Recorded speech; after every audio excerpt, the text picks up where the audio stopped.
ඕගොල්ලන්ගේ දැන් මේ දවස්වල මේ පළාතේ තත්ත්වය කොහොමද? ඕගොල්ලන් ජීවන රටාව? දැන් මිනිස්සු ඇවිල්ලා මේ කෑම ටිකක් දීලා යනවා. ඉතින් වෙන මේ සාහන දාලා කිසිම දෙයක් නැහැ.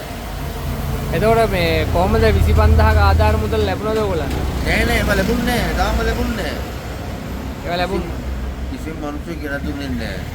ග්‍රාමසුක මාන ආවෙන්නේ නෑ. මොනවාරි වාට කියන්න තියෙන දෙයක් කියන්න. ඒතර මම වාහනේ යට වෙලා. ඒතර ගෙවල් දොර ටොයිලට් ඔක්කොම කඩාන ගිහිල්ලා. ඒක කිසිම දෙයක් මේ නෑ මාතේ. ඈ?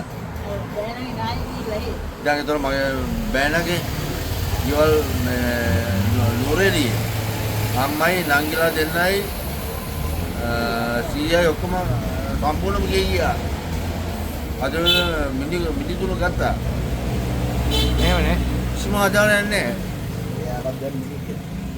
එයාලා කොහෙද දැන් ඉන්නේ? දැන් බෑනනේ මයි ගාව. එතකොට දැන් මැරිච් එක්කෙනෙකුට ලක්ෂ 10ක වගේ මුදලක් හම්බ වෙනවා කියලා කිව්වා රජේ. ඔව්. එතකොට මේ මුදල් ඕගලන්ට පාස් වෙන. ඒක මහත්තයා මේ ඒකේ තමයි මොකක් තියෙන වෙන්න ඕන. එහෙම.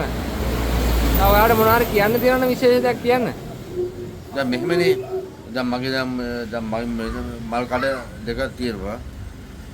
ඒ තාඩු ඔක්කොම කියන අර මේ ගෙන දුන තාඩු ගාව. වාහනේ යට වුණා. ටොයිලට් ඔක්කොම කඩාන ගියා. දුක් ඔක්කොම කඩාන ගිහලා.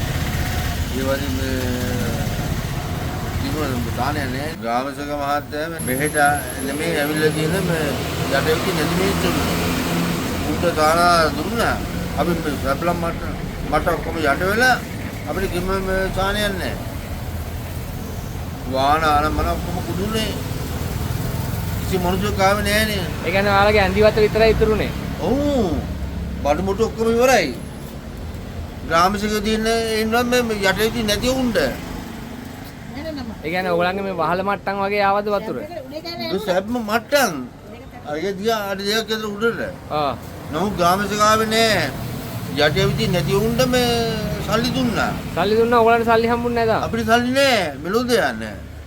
එහෙමනේ. ඔයාලට මොනවා හරි විශේෂ දේවල් තියනවාද කියන්න? වාහනේ යටුණා. ඒවට වෙලමිස්සු සල්ලි ගන්නවා. දැන් ඒවා කිසිම දාහනයක් නෑනේ. එහෙමනේ. නැතු මාතේ. හරි ගොඩක් ස්තුතියි.